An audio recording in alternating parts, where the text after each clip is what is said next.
Qué bueno, me alegro mucho.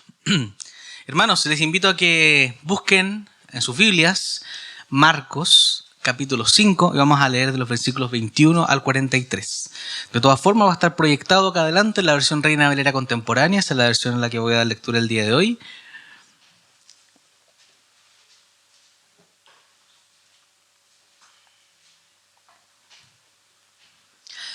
Marcos capítulo 5 versículos 41 al 43. Es una historia larga, bueno, son dos historias la verdad, dos en uno, vamos a tener hoy día, dos historias en una, así que les invito a que me acompañen con la lectura en esta mañana. Dice así: Jesús regresó en una barca a la otra orilla y como una gran multitud se reunió alrededor de él, decidió quedarse en la orilla del lago.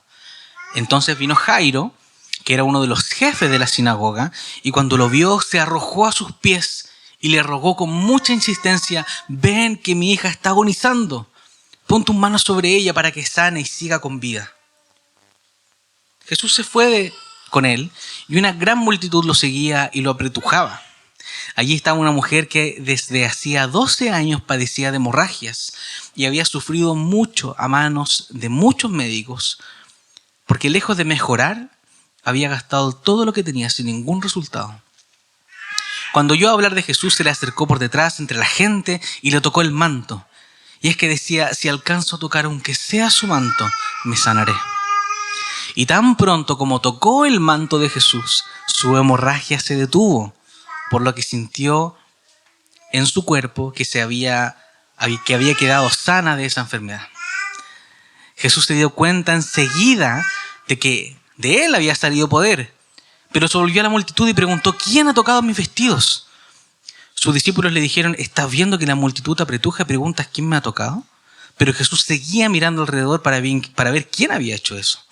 Entonces la mujer, que sabía lo que en ella había ocurrido, con temor y temblor se acercó y arrodillándose delante de él le dijo toda la verdad. Jesús le dijo: hija, por tu fe has sido sanada. Ve en paz y queda sana de tu enfermedad. Todavía estaba él hablando cuando de la casa del jefe de la sinagoga vinieron a decirle: ya no molestes al maestro, tu hija ha muerto. Pero Jesús, que oyó lo que decían, le dijo al jefe de la sinagoga: no temas, solo debes creer. Y con la excepción de Pedro, Jacobo y Juan, el hermano de Jacobo, no permitió que nadie más lo acompañara. Cuando llegó a la casa del jefe de la sinagoga, vio mucho alboroto y gente que lloraba y lamentaba. Y al entrar les dijo: ¿a qué viene tanto llanto y alboroto? La niña no está muerta, está dormida. La gente se burlaba de él, pero él ordenó que todos salieran. Tomó luego al padre y a la madre de la niña y a los que estaban con él y entró a donde estaba la niña. Jesús la tomó de la mano y le dijo: Talita cumi, es decir, a ti, niña, te digo, levántate. Enseguida la niña, que tenía 12 años, se levantó y comenzó a caminar. Y la gente se quedó llena de asombro. Pero Jesús les insistió mucho que no dijeran a nadie lo que había ocurrido. Y les mandó que dieran de comer a la niña.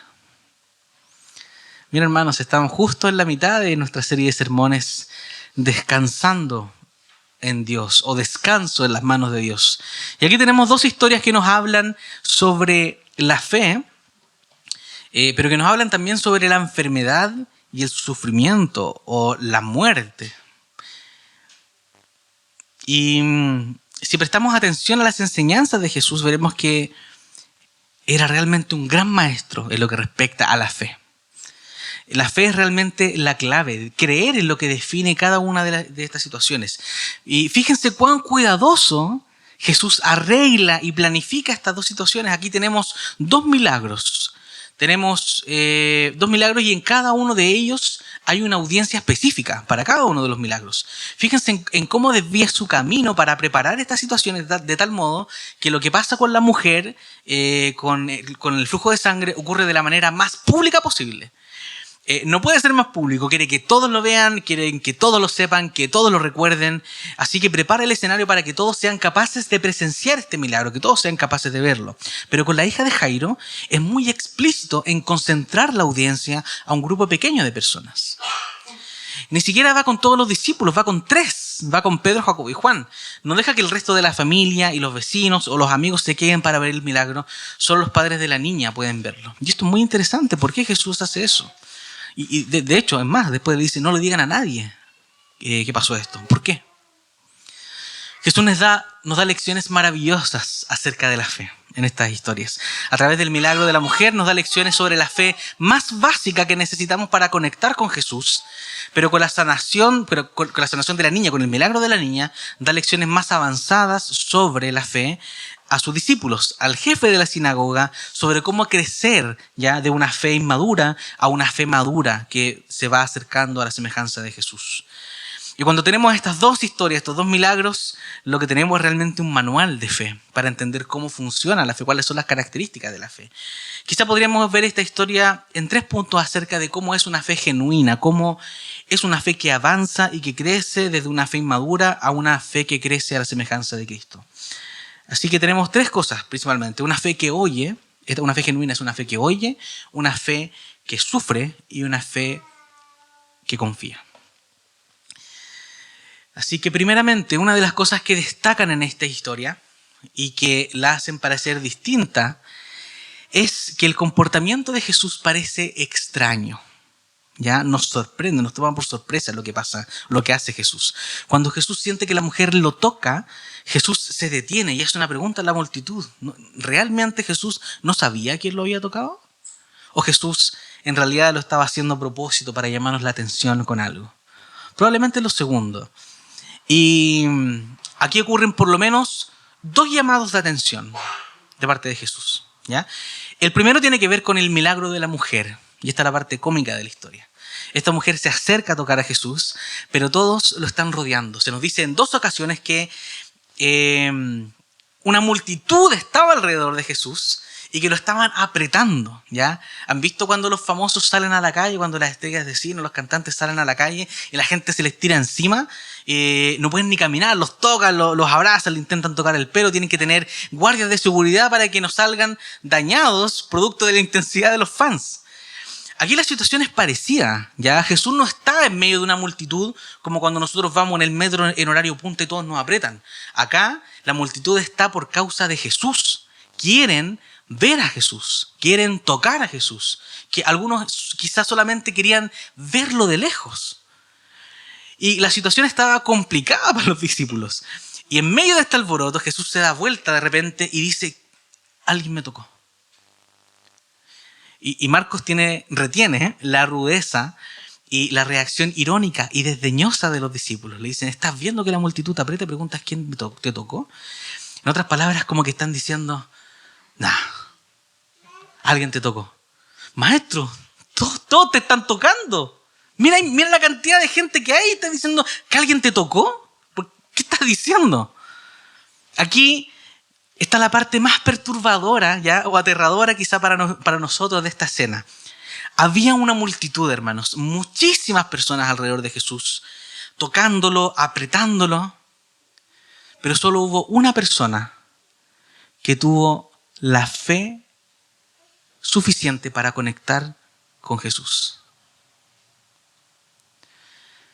Puede estar toda una vida cerca de Jesús, puede estar apretujándolo, hablando sobre él, admirándole, cantándole, sentirte inspirado por él, ir a la iglesia, a los estudios bíblicos. Esto es lo mismo. Es posible estar tan cerca de Jesús sin tocarlo. Lo que marca la diferencia aquí es la fe. Dice que esta es la diferencia. Le dice, fue tu fe. ¿Piensas que esto fue una especie de poder mágico? Todos me estaban tocando. No fue porque me tocaste. Fue por tu fe. Así que eso en cierto sentido puede que sea preocupante para nosotros porque hay muchos de nosotros que quizá durante muchos años, puede que quizá toda la vida hemos estado muy cerca de Jesús.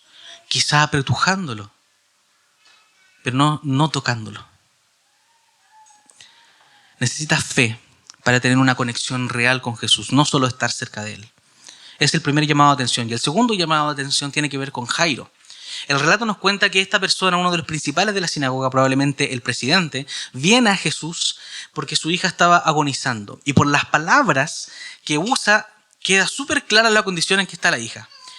Si no se hace algo urgente, con toda seguridad, la hija se va a morir. Esa es la situación de la hija. Así que Jairo está desesperado, y cuando Jesús acepta, podemos imaginar la emoción que siente Jairo. Pero ocurre esta situación en la que en medio de la multitud Jesús siente que alguien lo toca y sale poder de él, y que alguien fue sanado, y se detiene para averiguar lo que fue. Se detiene.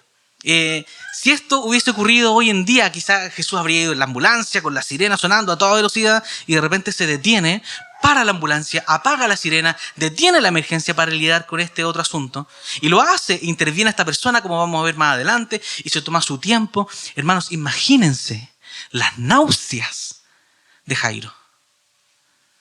Jairo sabe que su hija está a punto de morir, y ve que esta persona, que es la única que puede salvar a su hija, de repente se detiene en una multitud para saber quién lo había tocado. Imagínense la confusión de los discípulos, que todos ven a esta mujer con este problema crónico que lleva años, 12 años que lleva. Es un problema terrible que ha causado mucho dolor, pero si lleva tantos años, obviamente puede esperar un par de horas más. Pero esta otra situación es una emergencia vital, es una enfermedad aguda que está a punto de morir. Pero Jesús decide detenerse y hablar con esta otra mujer. No tiene ningún sentido lo que hace Jesús. Es irracional, es mala praxis, ¿ya? Porque si pasara esto hoy en un hospital, la demanda es segura. Esto es falta de priorización. Jairo y los discípulos deben haberse estado preguntando: Maestro, ¿qué estás haciendo? ¿No ves que estamos en una emergencia? Por favor, apúrate, la niña se va a morir. Pero Jesús no se apura. Y se toma el tiempo, todo el tiempo necesario para tratar con esta mujer. Y el miedo de Jairo se convierte en realidad cuando de repente llega alguien de su casa y le dice: tu hija ha muerto. Imagínense lo que debe haber sentido Jairo hacia Jesús en ese momento. Jairo fue lo suficientemente enfático para decirle que esto era una emergencia médica. Tenía que ir ahora, ya. Y Jesús se toma todo el tiempo del mundo para tratar con un asunto de quizá de menor importancia o de menos urgencia. Pero Jesús se vuelve a Jairo y le dice: no temas, solo confía.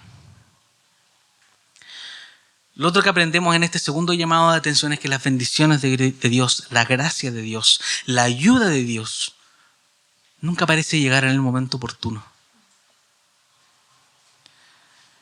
Sobre todo cuando hablamos de una enfermedad, de acuerdo a nuestra agenda, de acuerdo a cuándo nos gustaría que llegara, los tiempos de Dios siempre parecen incomprensibles. Su gracia nunca opera de acuerdo a nuestra agenda, de acuerdo a nuestro tiempo. Pero puede que aquí tengamos una idea de por qué Jesús está haciendo esto. Cuando Jesús mira a Jairo y le dice estas palabras, es como si también nos estuviese mirando a nosotros.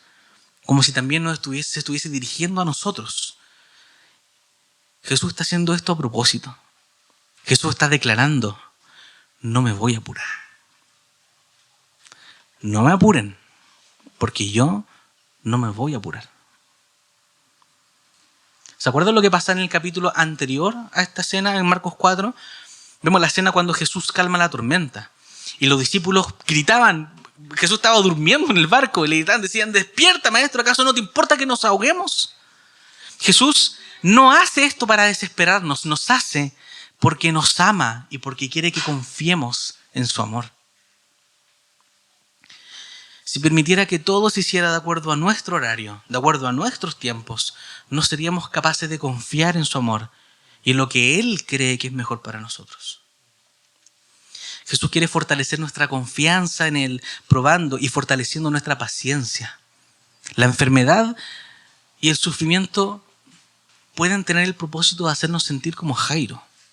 Y probablemente no vamos a tener alivio ni sanidad hasta hacernos sentir que nos está diciendo: no temas, solo confía. Así que una de las características de una fe genuina es que oye lo que Jesús quiere enseñarnos. Eso es lo primero. Lo segundo es que una fe genuina también es una fe que sufre o que opera en medio del sufrimiento. Una de las cosas que más me ha costado en mi vida, como presbítero, como consejero, como amigo, es consolar a alguien cuando alguien está sufriendo. Y en gran manera es porque el sufrimiento muchas veces es injusto. Y cuando tienes que hablar con alguien que se pregunta ¿por qué me está pasando esto? ¿O por qué Dios me está haciendo esto? ¿Qué hice para que Dios me castigara así? ¿Por qué estoy sufriendo tanto? La verdad es que hay veces que quizás sería más fácil dar una respuesta más sencilla como las que da el budismo o el hinduismo, ¿ya? Que es producto del karma. Es más sencillo decir eso, porque las religiones kármicas, la idea de la reencarnación es que si estás sufriendo por algo en esta vida, es por un pecado o un mal que hiciste en una vida pasada. Y la verdad es que está súper bueno, está bastante bueno, porque acá en esta situación, en esta cosmovisión, no existe tal cosa como el sufrimiento injusto. Podría parecer injusto en nuestra perspectiva limitada de tiempo, pero no en la perspectiva total de toda nuestra existencia en todas nuestras vidas. Así que estas cosmovisiones buscan dar una explicación a la idea del sufrimiento desproporcionado o de la injusticia absoluta. Ahora, por más buen sentido que pueda hacernos, no le hace justicia a la injusticia. Porque lo que tenemos en la Biblia y lo que tenemos a lo largo de la historia del mundo es que Dios no introdujo el mal en nuestras vidas. Desde el principio del Génesis vemos que Dios no creó el mundo con sufrimiento en él. Ni siquiera introdujo la muerte en él. La historia bíblica es que cuando nos alejamos de Dios, todo empieza a caerse a pedazos. Todo se empieza a desmoronar, nuestro cuerpo, nuestra alma, todo. Dios no inventó el sufrimiento. Y eso quiere decir que parte del quebrantamiento de este mundo que ahora tenemos es que el sufrimiento sí es a veces injusto y desproporcionado. El libro de la Biblia que más trata de esto es Job. En la historia de Job, este personaje sufre desproporcionada e injustamente. La próxima semana vamos a ver más sobre este tema, así que no se lo pierdan. En esta historia Job sufre injustamente, no merecía ninguna de las cosas terribles que le pasaron, pero cuando llegan sus amigos Elifaz, Bildad y Zofar le dicen que no existe algo como el sufrimiento injusto. Dicen que no hay tal cosa como un inocente que sufra injustamente. Algo malo tiene que haber pasado. Y dicen, Job, Dios te tiene que estar castigando por algo. Porque el Señor disciplina. Si en tu vida algo anda mal, es porque tuviste que haber hecho algo malo, le dicen sus amigos. No creen en el sufrimiento injusto. Y al final del libro, Dios está furioso con sus amigos por creer que no existe algo como el sufrimiento injusto. De eso se trata gran parte del libro. El sufrimiento injustificado es parte del quebrantamiento de este mundo. Pero esto es lo interesante de todo esto, hermanos. En Jesucristo tenemos el ejemplo máximo de por qué creemos que las religiones kármicas están equivocadas. Porque si hay una persona en la historia que no merecía absolutamente nada de todo lo malo que le pasó, fue Jesús. Si alguien merecía una buena vida, era Jesús. Alguien que vivió amando al Padre con todo su corazón, con todas sus fuerzas, amando a su prójimo como a él mismo. No mereció nada de lo que obtuvo, pero eso fue lo que recibió. Eso prueba que Dios mismo entiende lo que es sufrir de manera injusta. Y en este texto, en esta historia, tenemos un caso de un sufrimiento desproporcionado e injusto. Quizá la principal razón por la que esta historia fue preservada fue porque Pedro, ya la principal fuente de Marcos para escribir esta historia, y los otros discípulos probablemente recordaban esta historia de tal forma que destacaban ciertos aspectos de la historia y probablemente predicaban acerca de ellos. Aquí hay por lo menos 3 aspectos importantes que se destacan en la historia y de la manera en que funciona nuestra fe o las características de nuestra fe. ¿Ya? En la fe hay desesperación, hay información, pero también hay dirección. ¿Ya? Con la desesperación, Marcos es muy cuidadoso en decir que ella no solo sufría por su enfermedad, sino por sus intentos de cura. ¿Ya? La mujer está acá con una enfermedad crónica, ¿ya? Un problema con su sistema reproductor. Es como si estuviese menstruando constantemente, sin parar, durante 12 años. Esta mujer llevaba mucho tiempo enferma, pero Marcos nos dice que no solo sufría por eso, sino que también sufría por los intentos de cura, por ser víctima de la mala praxis de muchos doctores. Seguramente le dieron remedios caros y extraños y ninguno de ellos hizo efecto. Es más, solo la empeoraron. Ni siquiera sabían por qué estaba enferma. Hoy en día, esto se le conocería como una enfermedad de origen iatrogénico, estas enfermedades de las cuales los médicos no tienen idea de por qué existen. Probablemente este había sido el caso de esta mujer. Nadie se explicaba por qué esta mujer tenía este problema. Así que la mujer no solo tiene dolor corporal, sino que también tiene rabia y resentimiento hacia las personas que le hicieron daño. La negligencia médica es súper antigua, hermanos. Desde estos tiempos ya que existía la negligencia médica. Así que sabemos dos cosas. Primero, que la mujer sufrió por causa de los médicos. Y segundo, que perdió todo su dinero, quedó en la ruina. En esa época las curas medicinales, hermanos, eran horribles. De hecho, ni siquiera tenemos que imaginarnos cuál había sido la cura. En el Talmud hay registros de estos tipos de medicina. Y para este tipo de enfermedad, de hemorragia uterina, una de las curas era tomar un vaso de vino, ¿ya? Mezclarlo con una goma, ¿ya? Con resina, por ejemplo, con alumbre, que es una especie de mineral, había que molerlo, triturarlo y echarle azafrán, y eso tenía que tomárselo. ¿Ya? Malísimo. Imagínense lo malo que era, pero también imagínense lo caro que era. El azafrán, hermanos, es la especia más cara del mundo por gramo. Hoy en día, y en ese tiempo también, era la especie más cara del mundo que había. Con razón quedó en ruina. Los remedios eran carísimos y probablemente los demás remedios quizás eran peores. Así que Marcos enfatiza que la mujer estaba sufriendo por todo esto. Y probablemente la mujer había perdido la esperanza de que alguien la pudiese ayudar. Quizá la mujer pensaba, yo no puedo ayudarme a mí misma. Ningún ser humano puede ayudarme. Nada ni nadie puede ayudarme. Y esto es muy importante, hermanos. Si estás en medio de una búsqueda espiritual, o leyendo la Biblia, o alguien te invitó a la iglesia, puede que quizá haya una razón de fondo. Usualmente es por algún problema. A veces buscamos a Dios cuando algo no va bien en nuestra vida. La Biblia dice que dentro de nosotros hay un vacío sangrante en el centro de nuestra alma. Estamos de a poco desangrándonos por dentro, espiritualmente hablando.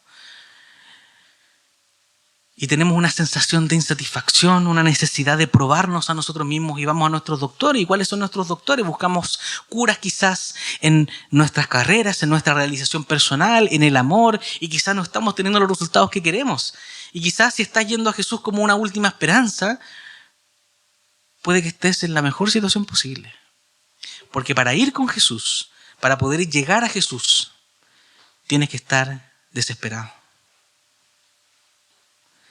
La única forma en que puedes acceder a Jesús es dejando tu orgullo de lado.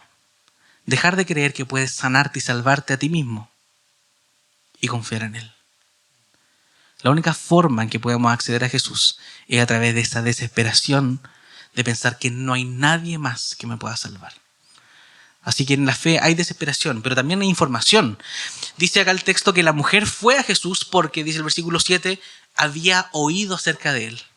La Biblia, hermanos, habla de la fe no como algo puesto a pensar. Habla de la fe como algo que va en línea y más allá del razonamiento. Ella fue a Él porque oyó algo de Él, escuchó algo sobre Él, tuvo información acerca de quién era esta persona, acerca de lo que era capaz de hacer. Solemos pensar en la fe a veces como algo que va en contra de lo que sabemos. Y es totalmente erróneo, hermano. Toma mucha fe actuar en línea con lo que sabemos, porque la fe no va en contra de nuestra razón, la fe va en contra de nuestros miedos. Así que si hay fe, necesariamente también hay una necesidad de conocer más acerca de esta persona. Y lo último, que también hay dirección, la fe y dirección. Y es la dirección, hermanos, no la dimensión de la fe, lo que salvó a esta mujer. Esta mujer, hermanos, no tenía idea de lo que necesitaba, no tenía idea de lo que tenía que llegar a hacer, pensaba que quizá tocando una parte de sus vestimentas iba a sanar. La verdad no tenía idea de cómo funcionaba nada de esto de la fe, y una de las razones por las cuales Jesús la trae y habla con ellas porque su fe es un total desastre, es un desorden su fe. Es profundamente débil, es teológicamente deficiente, es supersticiosa, pero la sana Jesús y dice que la sanó por su fe. No es la fuerza de la fe, es la dirección y el objeto en que pones tu fe. Esto es totalmente contrario a lo que oímos hoy en el mundo. Ya es cosa de comprar un bestseller de estos libros de autoayuda o poner un poco de atención en las películas más populares y en lo que dicen los personajes principales cuando hacen esta reflexión. Probablemente si ponemos atención a estos monólogos, en estos libros, libros de autoayuda, nuestras historias, vamos a escuchar cosas como: no importa lo que creas, con tal de que lo creas con todas tus fuerzas. Y Jesús dice: no importa con qué fuerza creas, lo importante es que creas en lo correcto. Es totalmente lo contrario a lo que nos dice el mundo, a la sabiduría de este mundo. Hermanos, imagínense a 3 personas, ¿ya?, que son perseguidas por un oso en un bosque nevado. ¿Ya? La situación. 3 personas que están siendo perseguidas en un bosque, ¿ya? Imaginemos, ¿ya? Síganme con esto. Estamos en un bosque, ¿ya?, nevado en la noche, y un oso nos persigue a estas 3 personas. Y en un momento llegan a un acantilado, a un precipicio. Y cuando ven al otro lado, ven que la única forma de salvarse es saltar hacia un estanque que está congelado. ¿Ya? Es la única forma de saltar, porque el oso nos viene persiguiendo. Así que el primer tipo piensa: voy a morir, voy a saltar, voy a pasar de largo para abajo, el hielo se va a romper, me voy a ahogar, me voy a congelar y me voy a morir. Y el tipo salta y resulta que el lago estaba con 30 centímetros de hielo, el hielo no se rompe, el tipo sigue corriendo y se salva. ¿Ya? El segundo dice 50-50. 50 de que esta cuestión se rompa, yo pase de largo, me muera, y 50 de que funcione, de que sigue corriendo, y el tipo salta, no se rompe y se salva. Y el tercer tipo, el último, dice: esto probablemente funcione. Este lago lleva mucho tiempo congelado, probablemente hay una capa gruesa de hielo, y salta este tipo y se salva. ¿Ya? Pregunta: ¿cuál de los 3 se salvó más? ¿El que tenía más fe? Claro que no tiene nada que ver con la cantidad de fe. Porque el primero, que no tenía nada de fe, estaba: me voy a morir, pero salta y no se muere. ¿Por qué se salva? Porque saltó. Hermanos, ¿por qué se sanó esta mujer? Se sanó solo porque fue. ¿Cuánta fe necesitas tener en el estanque de hielo para salvarte? La suficiente para saltar.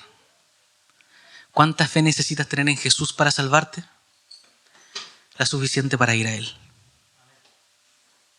No tiene que ver con la cantidad de fe. Y cuando miras tu fe y piensas: mi fe es tan pobre, es tan débil, tan llena de dudas, Dios quiere que así, tal como eres, vayas a Él. No mires las imperfecciones de tu fe, no mires la cantidad de tu fe.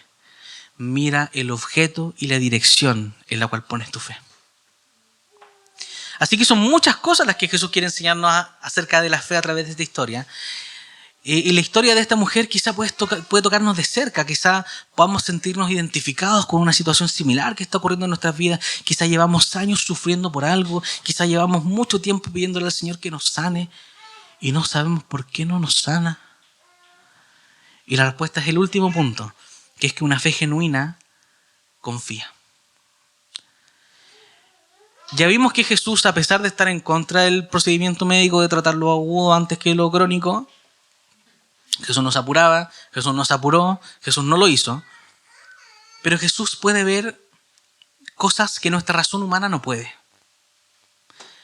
Gracias a que nosotros tenemos ahora el texto completo y podemos ver la historia, el panorama completo de esta historia, podemos saber qué fue lo que ocurrió, pero el 99% de las veces en nuestra vida en la que veamos sufrimiento no tenemos una imagen completa como la que tenemos ahora de esta historia. Ni siquiera en Job sabemos, tenemos el libro completo de Job, y ni siquiera en este libro sabemos por qué a Job le ocurrió todo lo que le ocurrió.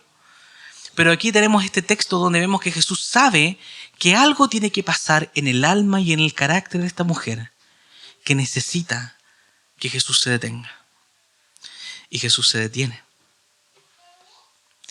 Y también sabe, hermanos, que por más que se demore, la niña no va a empeorar.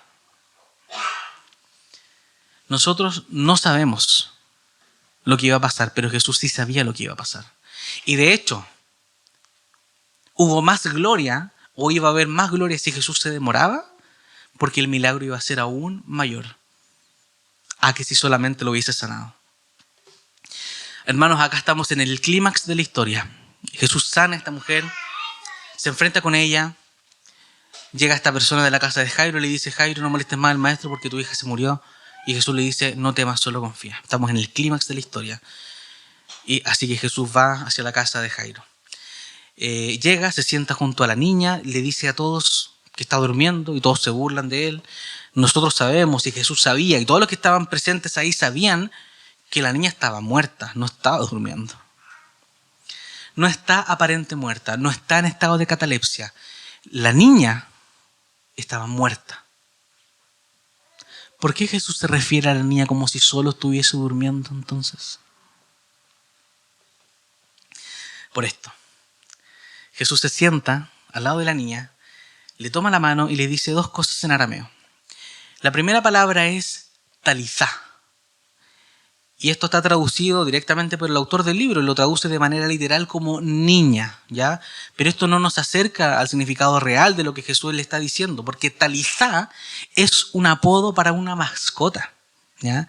Viene de talej, cordero, ¿ya? En hebreo. Ese es el derivado de la palabra talizá. Es un diminutivo que nosotros le daríamos a una mascota, ¿ya? A un perrito, a un corderito.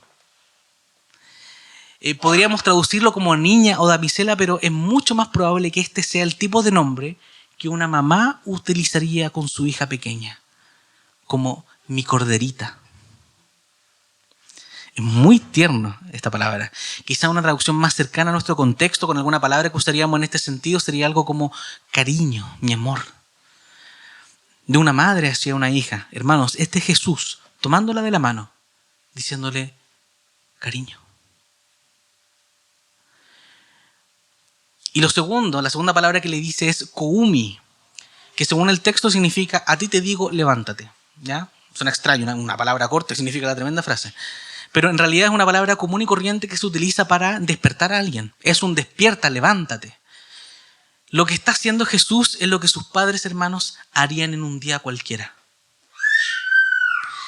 Esta es la frase de una mamá o a un papá que se acerca a su hija durmiendo en una mañana soleada, se acerca al lado de ella, le acaricia el pelo y le dice: cariño, levántese. Ya amaneció, despierta. Y se levanta. La niña se levanta como si hubiese estado en una siesta. Aquí tenemos por lo menos dos cosas, hermanos, en esta segunda historia que Jesús nos enseña como en ninguna otra. Primero, hermanos, miren el poder de Jesús.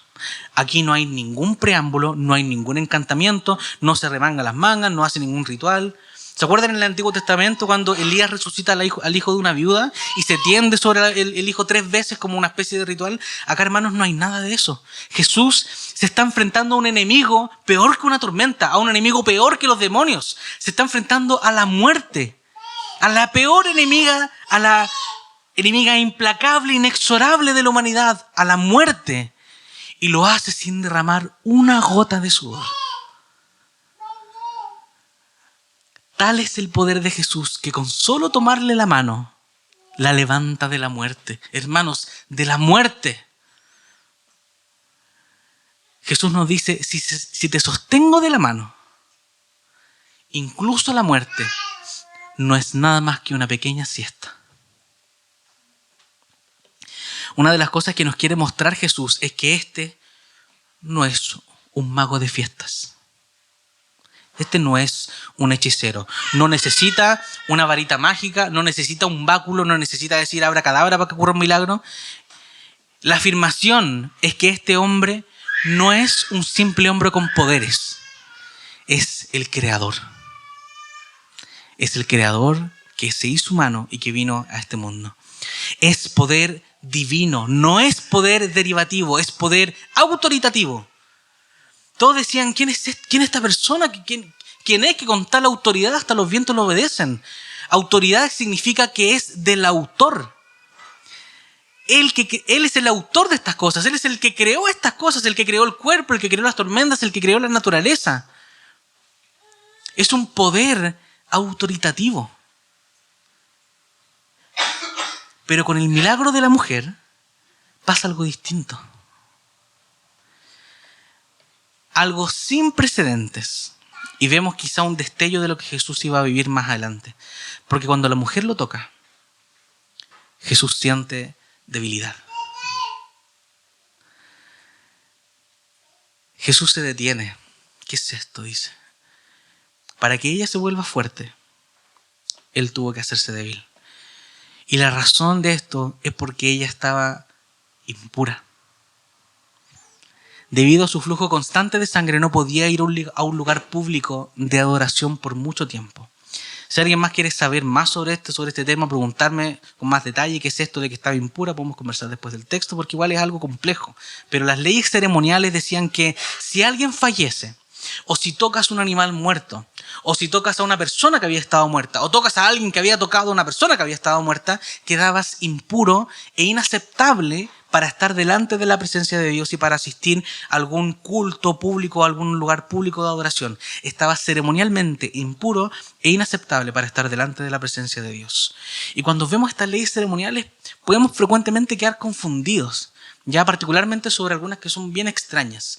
Pero no perdamos el foco de todo esto, porque, hermanos, esta es la forma que tenía Dios para mostrarnos que somos pecadores y que no somos aceptables delante de Dios y que no importa qué tanto lo intentemos, no podíamos limpiarnos y quedar puros por nuestros propios esfuerzos. Y esta también es la razón por la que existe un pasaje muy enigmático y misterioso en el Antiguo Testamento. Si están siguiendo el plan de lectura, se encontraron con este pasaje en Éxodo, capítulo 28, versículo 38, que es un pasaje donde se describen las vestiduras del sumo sacerdote, que va delante de Dios con los sacrificios del pueblo. Y hay un versículo muy extraño sobre Aarón, que fue el primer sumo sacerdote, que va con las ofrendas del pueblo, y dice este pasaje que cualquier culpa o transgresión en las ofrendas del pueblo iba a caer sobre la cabeza de Aarón para que el sacrificio fuese aceptable delante de Dios. Es un pasaje muy extraño, ya, es muy difícil de explicar, no tendríamos ni una pista de qué significa si solo leyéramos el Antiguo Testamento, que incluso los mejores sacrificios, las mejores ofrendas que el pueblo pudiera llevar a Dios eran inaceptables, y por lo tanto la única forma en que fuesen aceptables era si el sumo sacerdote cargaba con la impureza. Y probablemente la razón por la que Jesús se detuvo sorprendido de este acto es porque el Padre le estaba dando un preámbulo de lo que iba a ocurrir en la cruz. La razón por la que esta mujer quedó no solo sana, sino pura y limpia, no fue porque su impureza se desvaneció en el aire. No fue porque su debilidad se disipó mágicamente. Fue porque Él tomó su impureza. Ella se hizo fuerte porque Él se hizo débil. Segunda de Corintios dice, 5:21, hermanos, esta es la sustitución en la cruz. Dice, al que no cometió ningún pecado, por nosotros lo hizo pecado, para que en Él nosotros fuéramos hechos justicia de Dios. La única razón por la que la mujer se volvió limpia y sin pecado, la única razón por la que nosotros nos volvemos limpios y sin pecados, es porque es a sus expensas. Tenía que ser sacado, tenía que ser echado fuera, tenía que ser destrozado, tenía que ser despedazado fuera del campamento, afuera de la ciudad. Tenía que ser abandonado para que nosotros fuésemos acogidos. Por lo tanto, lo que nos conecta a Jesús espiritualmente no es solo admirar a Jesús como una persona que vivió una gran vida e hizo grandes cosas, sino mirar también la impureza que Jesús cargó en la cruz por nosotros, lo que nos conecta espiritualmente con Él. Así que primero, hermanos, mira su inmenso poder y mira lo que hizo con este poder. Y segundo, mira la razón por la cual lo hizo, por amor. ¿Alguien se acuerda cuando éramos niños Y cuando nuestro papá o nuestra mamá o nuestro abuelo nos tomaba de la mano y todo parecía estar bien. Ya cuando íbamos a cruzar la calle, por ejemplo, y nos tomaban de la mano, parecía que el peligro desaparecía. Ahora que estamos más grandes, ya sabemos que cuando podemos tomar la mano de nuestros niños, de nuestros hijos, de nuestros nietos, tener la escoba en nuestra vida, ¿ya? Y no porque le tomamos la mano quiere decir que todo está bien, todo está en orden. Pero el ser tomados de la mano cuando somos niños nos da una sensación de seguridad. Hermanos, este es el Padre perfecto, que al tomarte de la mano es capaz de atravesar contigo la noche más oscura. Que el Señor del universo, que plantó las estrellas en el cielo como si fuesen semillas, nos diga: hijo, hija, cariño, hora de levantarse. ¿Realmente querrías apurar a alguien así? ¿A alguien con tanto poder? ¿A alguien con tanto amor? Pero hermanos, ¿cómo puede hacerlo? ¿Cómo puede tratarnos con tanta ternura a pesar de nuestras malas decisiones, a pesar de cuán arruinados estemos por dentro, a pesar de todo nuestro pecado? ¿Cómo puede tomarnos de la mano con tanto amor y con tanto poder? Esto es lo que nos dice el apóstol Pablo en 2 Corintios 13:4. Dice: porque aunque fue crucificado en debilidad, vive por el poder de Dios. Pues también nosotros somos débiles en Él, pero viviremos con Él por el poder de Dios. Hermanos, lo que pasó con Jesús en la cruz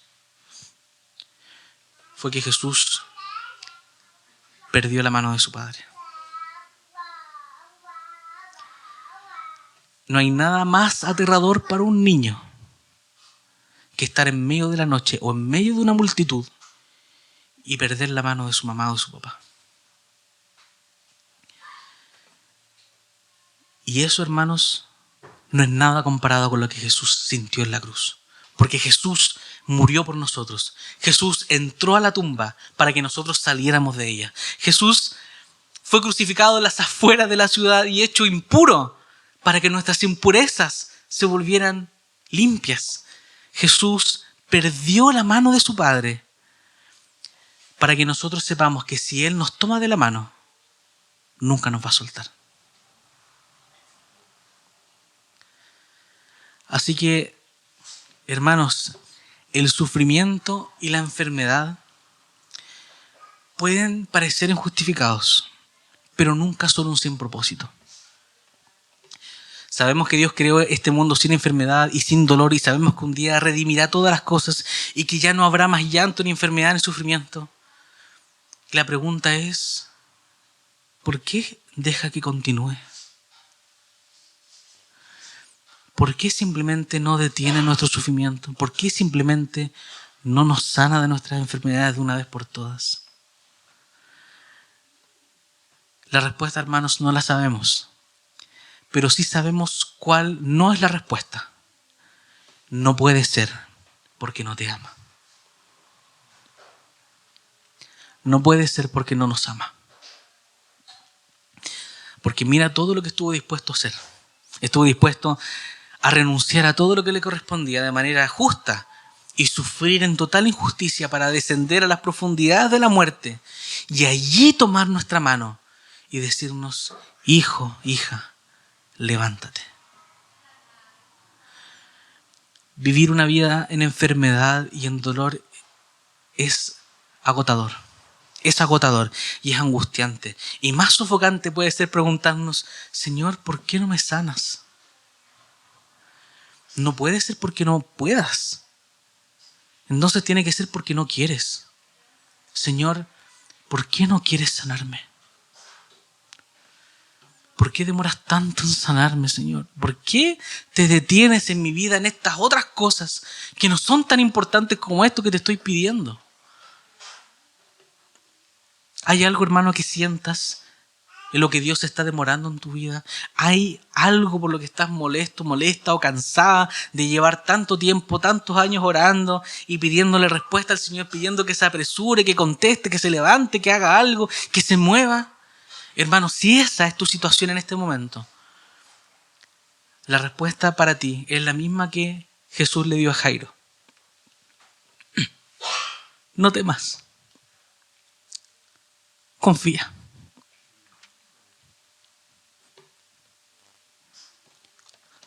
Confía, hermano, en que si Dios está demorando algo en tu vida, si Dios está viniendo lentamente, mientras ya no puedes soportar el dolor y el sufrimiento, es porque tiene buenas razones para hacerlo.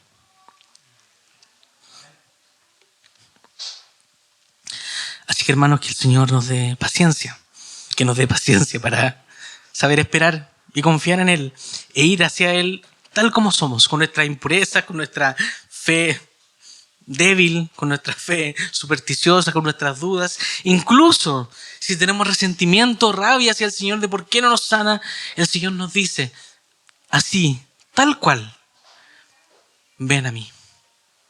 Ven tal como eres.